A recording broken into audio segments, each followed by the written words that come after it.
వీళ్ళు ఇప్పుడు సంపాదించిన సంపాదన అంతా విద్యకు వైద్యానికి ఖర్చు చేస్తారు. వాళ్ళు ఎప్పుడు వాళ్ళ పేదరికం చెప్పు బయటకు వస్తారు. అది ఇంతకు ముందు విద్య అనేది చదువుకుంటూ వస్తుండే, ఇప్పుడు చదువు కొనుక్కుంటూ వస్తుంది. కొనుక్కునే పరిస్థితి ఏర్పడింది. చదువులో కూడా ఎందుకు ఏం చేస్తాను నన్ను తెలుస్తుంది. మా వరకు ఏం రాలేదు కదా. మీ వరకు ఇంకా ఏం లబ్ధిదారులు లేరా మీ ఊళ్ళో? ఇంకా లబ్ధిదారులు లేరు, రాలేదు. వచ్చిన వాళ్ళకి కూడా అది కమిటీ మీకు చెప్పిన ఇందాక, ఆ కమిటీ స్పెషల్ కమిటీ. ఓకే, నువ్వు ఇట్లా మరి ఏమన్నా యాంటీ కాంగ్రెస్ పార్టీ అయితే కాదు, కాంగ్రెస్ పార్టీ వ్యతిరేక యాంటీ అని కాదు, నేను టీఆర్ఎస్ గురించి కూడా మాట్లాడతాను. నాకు పార్టీలతో సంబంధం లేదు. బీజేపీ, కాంగ్రెస్, టీఆర్ఎస్ నాకు ఏ అసలు నాకు ఆ ప్రభుత్వమే అవసరం లేదు.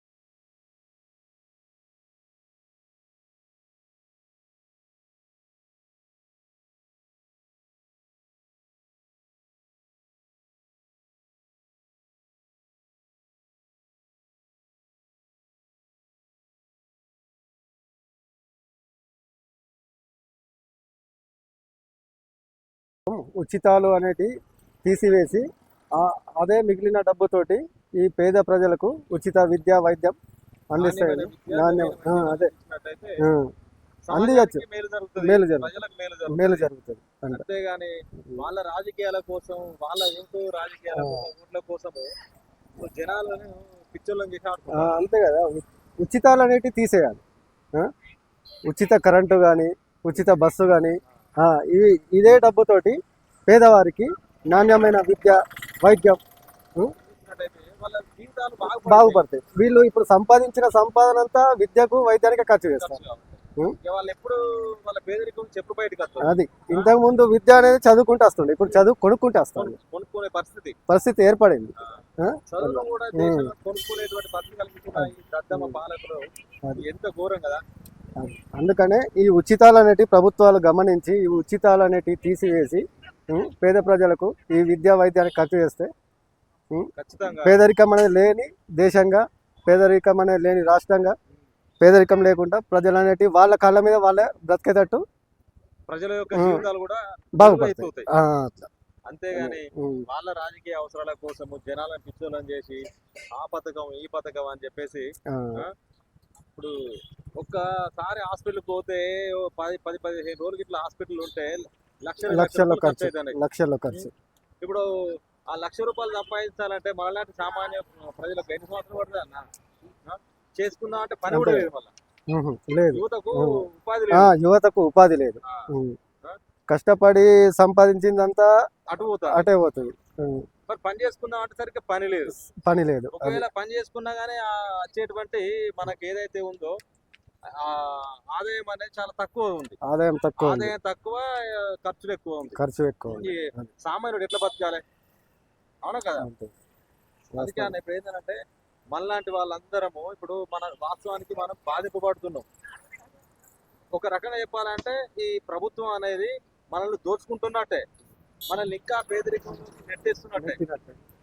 ఇది ఏంటంటే ప్రజలని అలవాటు పరుస్తాను ఉచితాలకు.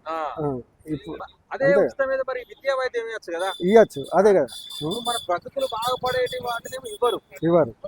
అదే కదా. అనవసరం తీసి మనం ఒక కొట్టు. అంతే కదా.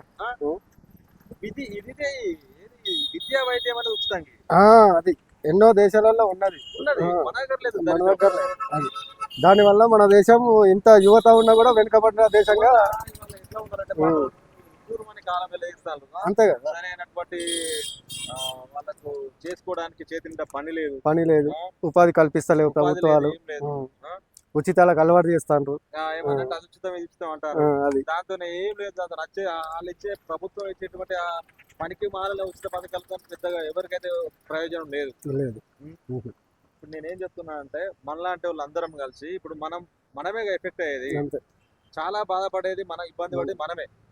కాబట్టి మనలాంటి వాళ్ళందరము ఒక్కటై విద్యా వైద్యం అనేది మాకు ఉచితంగా అందివ్వాలని చెప్పేసి ప్రభుత్వం చైతన్యం వచ్చింది. జనము విద్యా వైద్యాన్ని, నాణ్యమైన విద్య, మెరుగైన వైద్యం కావాలని కోరుకుంటున్నారు. వాళ్ళు కోరుకున్నట్టు మనం వాళ్ళకి అది అందించకపోతే వాళ్ళు ఖచ్చితంగా మన యొక్క ఈ కృషిని కూలగొడతారు, మన బతుకులు మళ్ళా ఆగమవుతాయి అనేటువంటి ఉద్దేశం వాళ్ళకు కలిగే రకంగా, ఆ జ్ఞానం అనేది కలిగే రకంగా మనందరం కలిసి దీనికోసం విద్యా వైద్యం కోసం ఫైట్ చేయాలన్న. మన యొక్క గొంతును వినిపించాలి, ప్రభుత్వం దృష్టికి వెళ్ళాలి.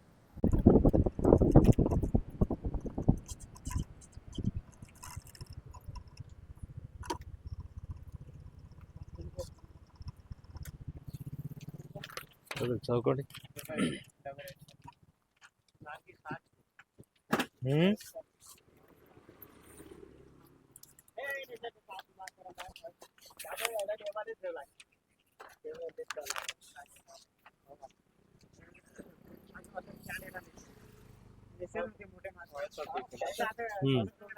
తమ్ముడు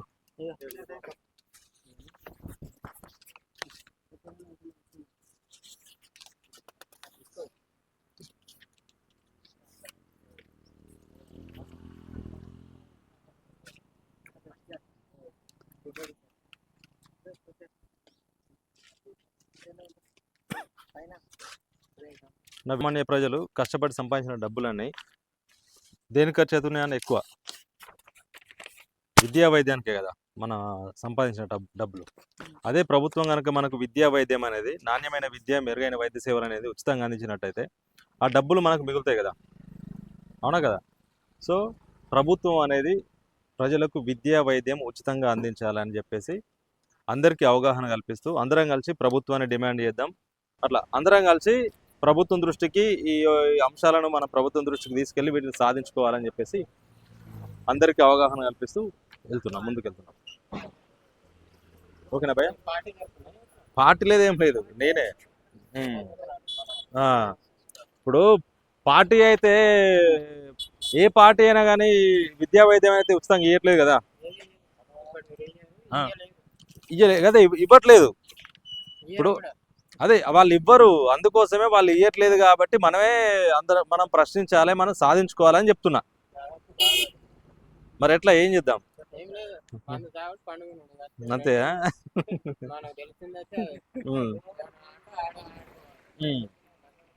మనం ఇట్లా ఉంటే పాలకులు ఎట్లా తయారైనంటే వాళ్ళకి మంచిగా దోసుకుంటారు, అందరి కాడికి వాళ్ళు దోసుకుంటారు.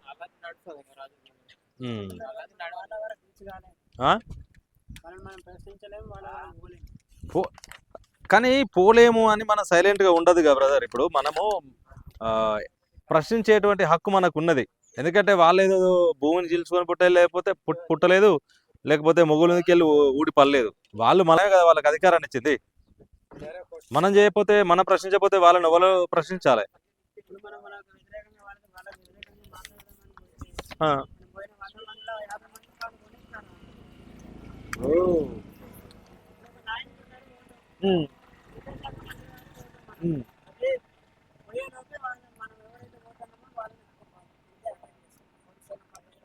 కేసులు పెట్టడం కానీ ఇలాంటి, అదే వాళ్ళ చేతుల్లో అధికారం ఉంది కాబట్టి వాళ్ళని మన నోర్లు మూయించడానికి ఏ ప్రభుత్వం అంతే చేస్తుంది పని. ప్రశ్నిస్తే మనం ఆడగానే పోనీయరు, మన కష్టాలు మన గోడు మనం వాళ్ళకి చెప్పలేము. మనం తీసి వాళ్ళకి ఏమున్నా కానీ మండే రోజు గ్రీవెన్స్ లా ఇట్లా అప్లికేషన్ పెడతాం. 100 సార్లు పెడితే అది ఇప్పుడు ఒకసారి బయటకు వస్తుంది. తూతు మంత్రం లెక్క ఒక వచ్చి వెళ్ళిపోతుంది అంతే. మరి ఇది ఎందుకు ఇచ్చిండు ఎన్నిసార్లు, వాళ్ళ సమస్య ఏంది, దానికి పరిష్కారం ఏంది, వచ్చి గ్రీవెన్స్ లో పెట్టిండు, వచ్చి చూద్దాం పరిస్థితి ఏంది అడిగేటోడు లేడు. ఏ గవర్నమెంట్ అయినా టీఆర్ఎస్, కాంగ్రెస్, బీజేపీ, ఈ పార్టీలు, ఈ రాజకీయాలన్నీ వేస్ట్, చెత్త. పని చేసుకోవాలి, తినాలి, పండాలి. ఇది కరెక్ట్ మాట చెప్పినావు. కాకపోతే దీనికి ఇంకొక మాట ఏంటంటే బ్రదర్, ఇప్పుడు రాజకీయాలు చెత్తనే కానీ వాళ్ళు చేసే చెత్త రాజకీయాల వల్ల ఎఫెక్ట్ అయ్యేది మనమే కదా. ఇప్పుడు వెనక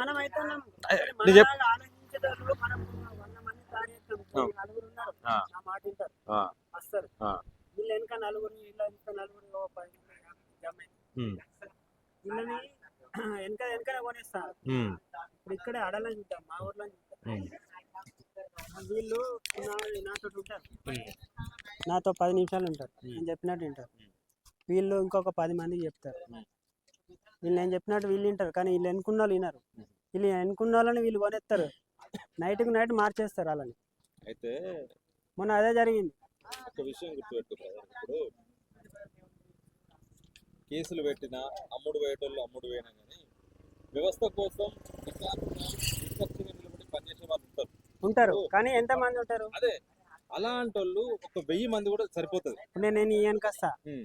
నేను ఓకే నువ్వు అన్నదానికి నేను నిలబడతా, ఆ. కానీ నాలాగా నిలబడేటోడు ఎవడు లేడు కదా. వానికి ఒక 1000 ఇచ్చినావు అనుకో, ఆడ అక్కడనే స్టాప్. నేనేం చెప్తున్నానంటే నువ్వేమో నిలబడినోడి గురించి నువ్వు మాట్లాడుతున్నావు. నిలబడేటోళ్ళం 10 మంది వేల మంది మన కోసం నిలబడదాం, ఆ ఎన్నుకున్నోడు వస్తే రాని లేకపోతే లేదు, మనం నిలబడేంత శక్తి దమ్ము ధైర్యం మనకు ఉంది కదా, ఉంది మనం నిలబడదాం అంటే నిలబడేవాడిని పక్కన పెట్టేసాయి ఉంది, కానీ మనం ఇద్దరం పోతే ఆడ గెలవలేం కదా, మన యూనిట్ ఉండాలి. ఒకటి బ్రదర్, ఒక్క విషయం చెప్పు, తెలంగాణ ఇప్పటికిప్పుడు అయితే జై తెలంగాణ అనగా తెలంగాణ వచ్చిందా? రాలే. వచ్చిందా రాలేదా? సంవత్సరాల టైం పట్టింది. అలాగే మన స్వతంత్రం కోసం మన వాళ్ళు పోరాటం చేసిండ్రు. అది కూడా ఒక గాంధీ తాత వచ్చి ఒక అహింస అనగానే గాంధీ తాత రాలే స్వతంత్రం. చెప్తున్నా 90 సంవత్సరాలు పోరాటం చేసిండ్రు. మంచి మంచి నాయకులు అందరూ పోయిండు. సుభాష్ చంద్రబోస్ చంద్రబోస్, గాంధీ తాత ఏదో గట్టిగా ఆయన పేరు ముందున్న కానీ మన దేశం కోసం పోరాడింది సుభాష్ చంద్రబోస్. మంచి మంచి భగత్ సింగ్ మేధావులు ఉన్నారు. గాంధీ తాత పైసల మీద గాంధీ తాత ఫోటో పెడతాను. అదే ఇప్పుడు ఏంటంటే నిలబడేటోళ్ళం 10 మంది అయినా గట్టిగా నిలబడితే ఖచ్చితంగా మార్పు వస్తుంది. మన వెనుక మనం నిలబడని గురించి మనం ఆలోచించద్దు. నిలబడిగేంత దమ్ము ధైర్యం ఎవరైతే ఉన్నారో వాళ్ళందరం కలిసి, ఇప్పుడు ఒక్కడి బ్రదర్ నువ్వు అన్నావు మనం పని చేసుకోవాలి తినాలి పండాలి అన్నావు, అంతే. మనం మంచి మాట చెప్పినావు. ఇప్పుడు మనం పని చేస్తున్నాం. నా 20 ఏళ్ళ నా ఏజ్ ఎంత? 40. ఓకే, నాకు మొన్న రేషన్ కార్డు వచ్చింది.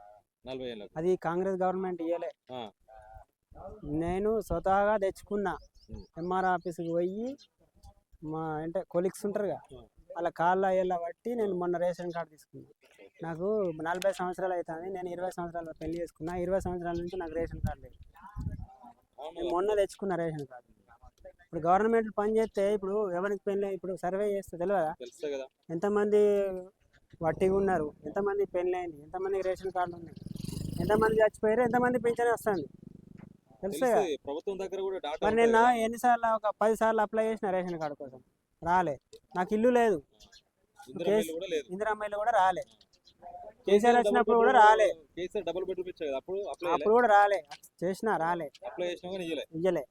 కేసీఆర్ గవర్నమెంట్ ఇచ్చిర్రు కానీ రిజెక్ట్ చేసిర్రు. ఎందుకు చేసిర్రో తెలియదు. అడిగితే రిజెక్ట్ అయింది బాబు. సమాధానం లేదు. కాకపోతే ఈ కుల వృత్తుల కోసం అని చెప్పేసి ఏవో ఇచ్చిర్రు కదా.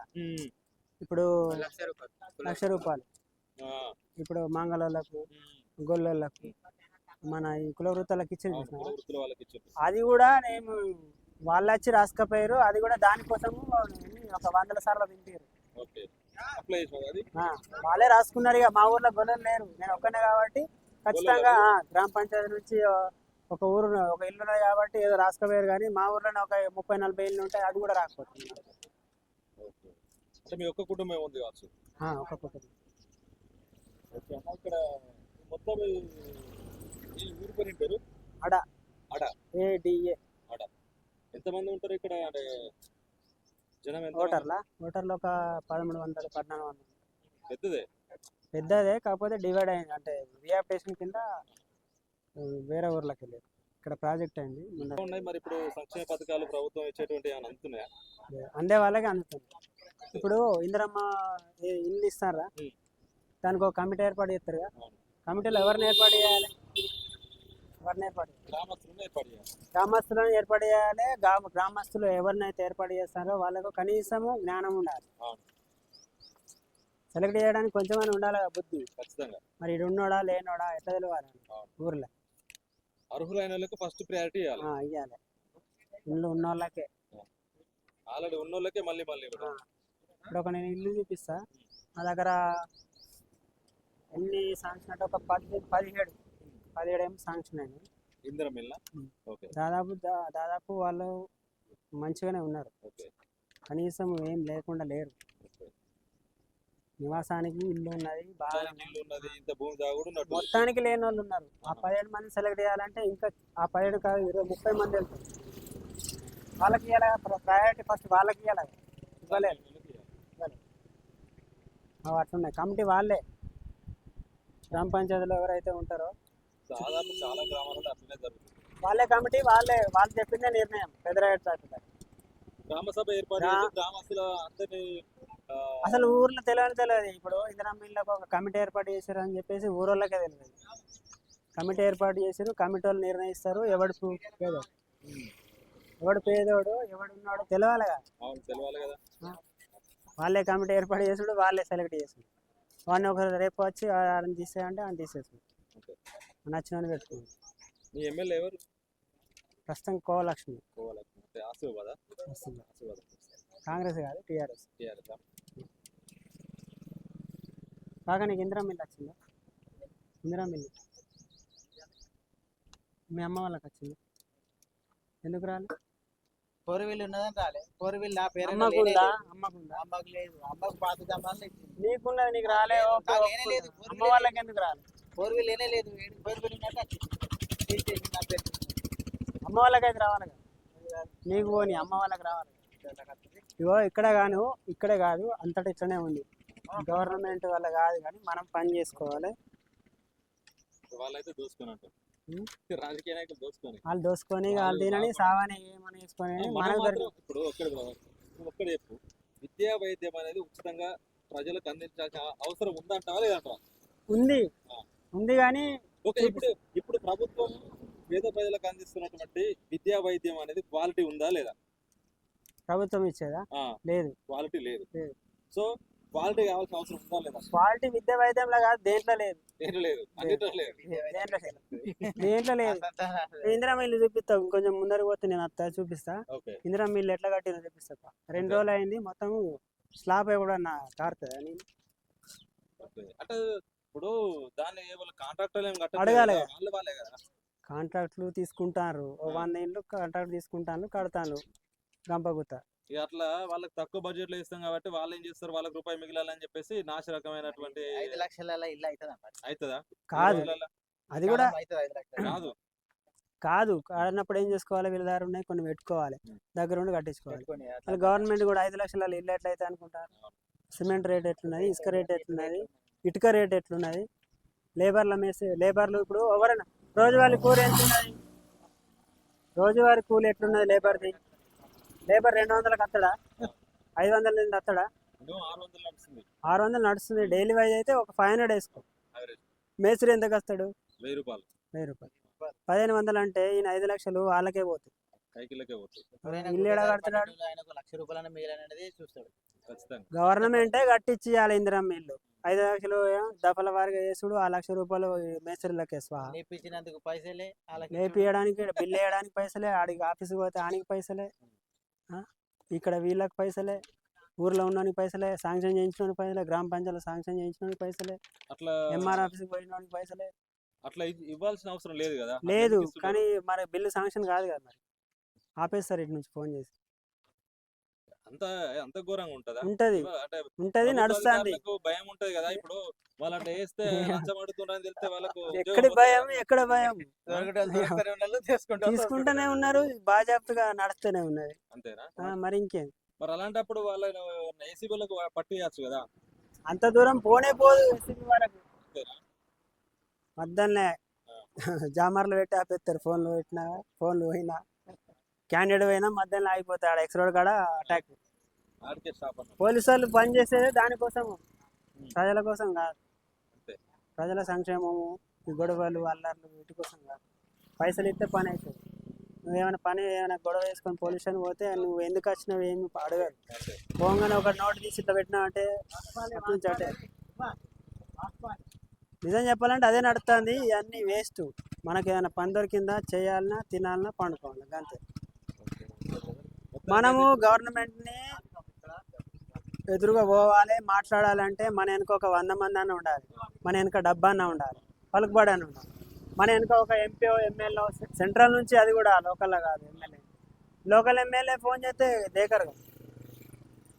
సెంట్రల్ ఎమ్మెల్యేనో మినిస్టరో ఎవరో ఒకరు మనకు ఒక ఫోన్ సపోర్ట్ ఉంటేనే మనం ఆడే వరకు మనం చెప్పే మాటలన్నీ వింటారు, లేకుంటే మనం అటు నుంచి అటే బయట పంపిస్తాం.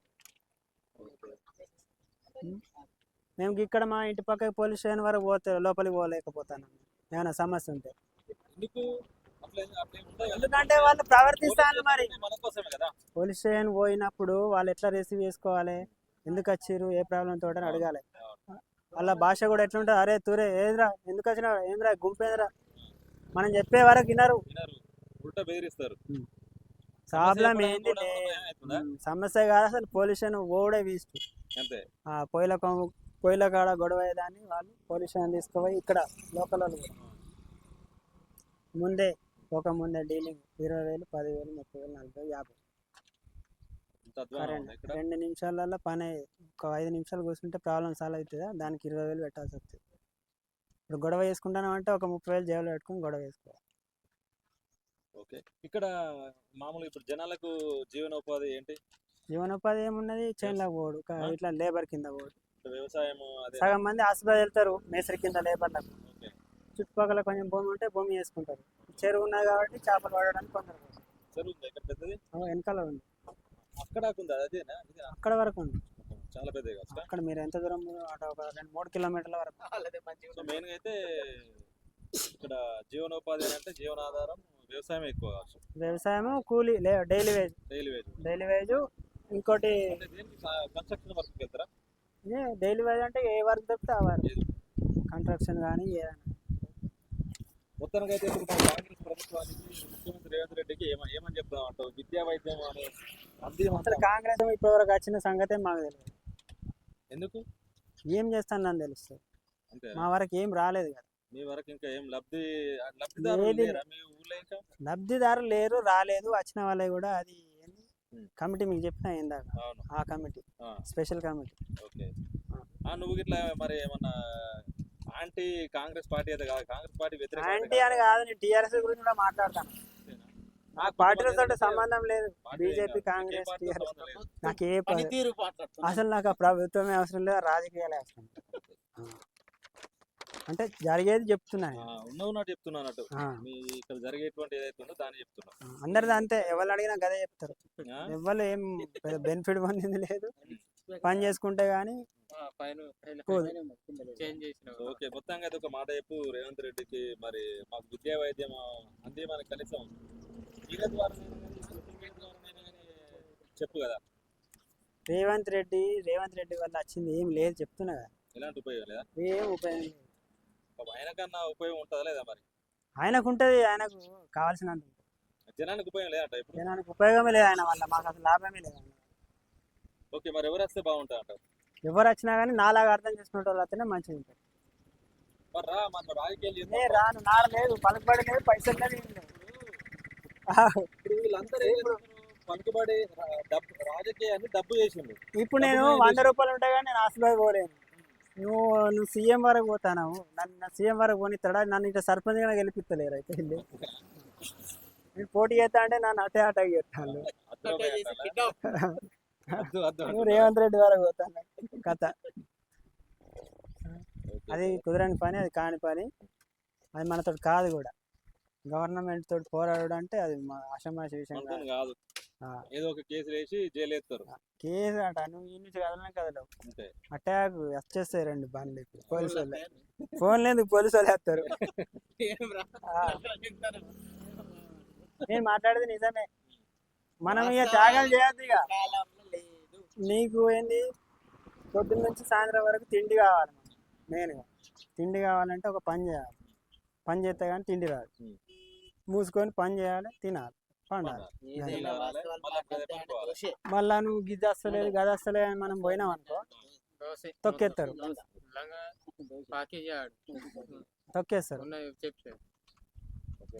ఇంకా ఈ గవర్నమెంట్ ఇంకా మరీ దారుణం. టీఆర్ఎస్ అన్న ఏదో చేసిన పథకాలన్న కనబడేటి, కనబడేటి